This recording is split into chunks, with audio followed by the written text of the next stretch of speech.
Hello बच्चों, मैंने पिछले वीडियो में आपको समझाया था कि जब हम कोई चीज़ खरीदते हैं या बेचते हैं तो उस पर अगर हमें प्रॉफिट होता है या लॉस होता है तो हम कैसे पता लगाते हैं कि व्यापारी कोई चीज़ खरीदता है तो उसको बेचता है कस्टमर को, तो उसको उस पर कितना लॉस हुआ या कितना प्रॉफिट हुआ, उसको परसेंटेज में कैसे कैलकुलेट करते हैं वो हमने समझा था।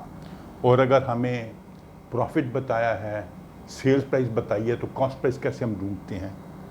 तो आज हम क्या समझेंगे कि जब टैक्स पे करना पड़ता है, जब भी हम मार्केट में कोई चीज़ खरीदते हैं तो हमें उसके ऊपर टैक्स भी पे करना पड़ता है। तो टैक्स को हम कैसे कैलकुलेट करते हैं वो थोड़ा हम समझ लेते हैं। ठीक, मान लीजिए आपने एक शर्ट खरीदनी है,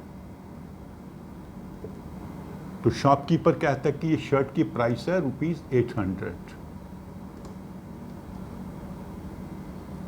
ठीक है, और वो कहता है कि इसके ऊपर आपको टैक्स भी पे करना पड़ेगा 5%।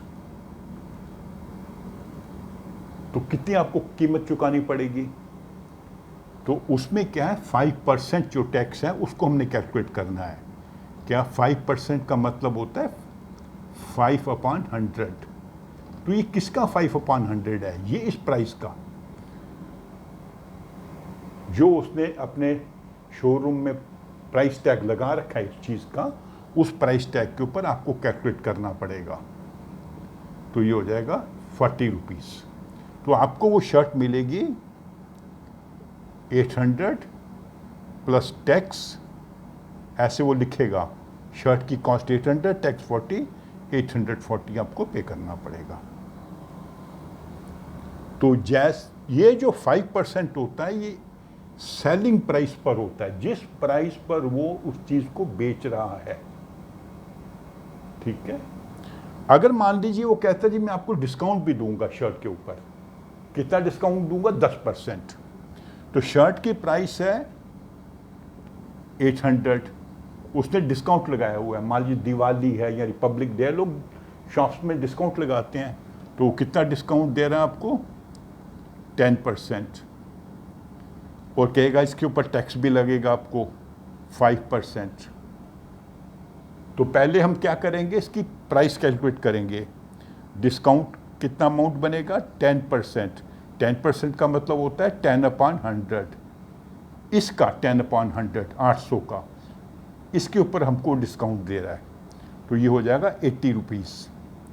तो शर्ट की प्राइस क्या हो जाएगी अब 800 माइनस 80 डिस्काउंट है 720,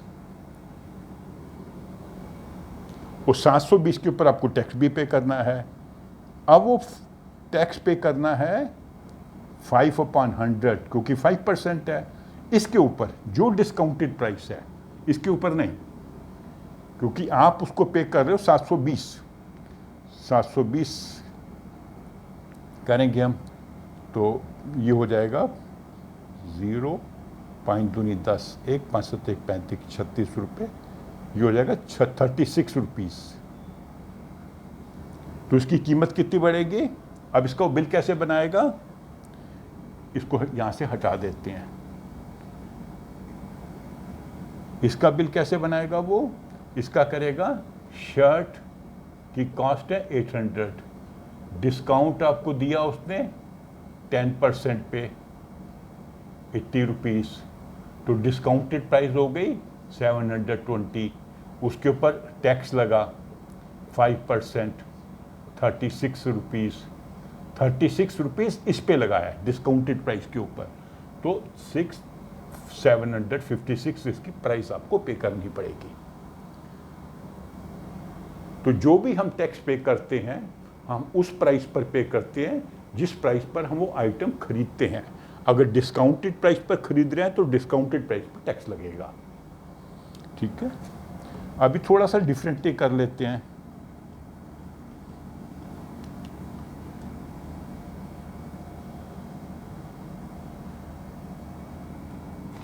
मान लीजिए एक आइटम का प्राइस है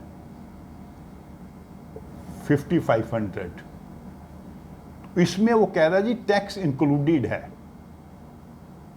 आपको फाइनल प्राइस पे करनी है 5500। टैक्स मैंने इंक्लूड कर रखा हुआ है। तो टैक्स कितना देना था? 10%। मान लीजिए इस आइटम के ऊपर टैक्स है 10%। तो उसमें हमें पता, जब वो बिल बनाएगा उसको पता होना चाहिए कि आइटम की कॉस्ट कितनी थी, उस कॉस्ट के ऊपर कितना टैक्स लगा, वो ये 5500 बना।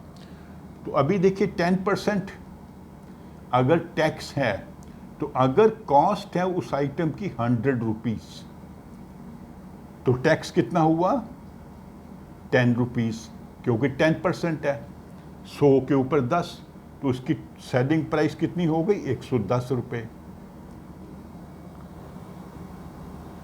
अगर सेलिंग प्राइस 110 है तो कॉस्ट प्राइस है 100। तो हम यूनिटरी मेथड से ढूंढ सकते हैं। सेलिंग प्राइस है 110 तो कॉस्ट प्राइस है 100। ये हमने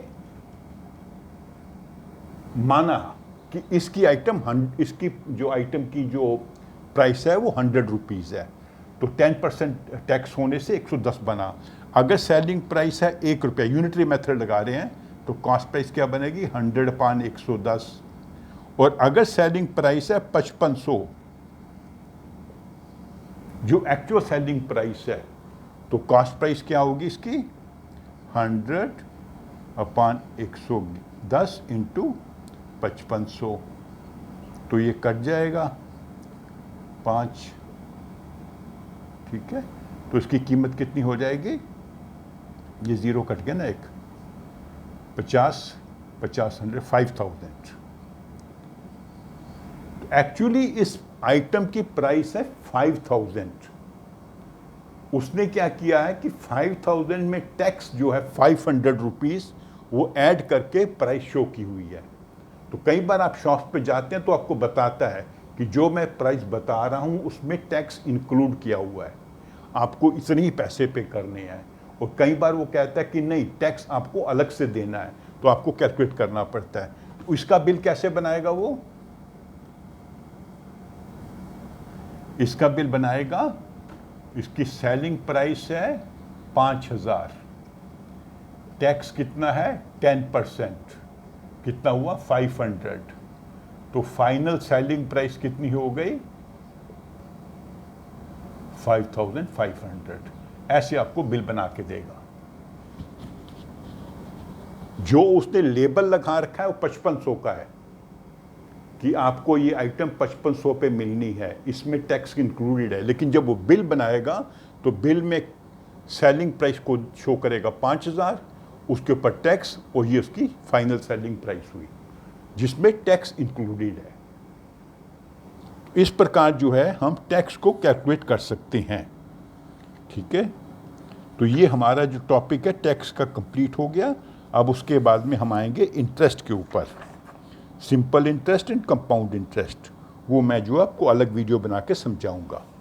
तो इसे आप अच्छे से रिव्यू करें, जो भी इसमें क्वेश्चंस हैं उनको सॉल्व करें, और मेरे इस वीडियो को लाइक करें, अपने फ्रेंड्स के साथ शेयर करें, और मेरे चैनल को सब्सक्राइब भी करें। Thank you.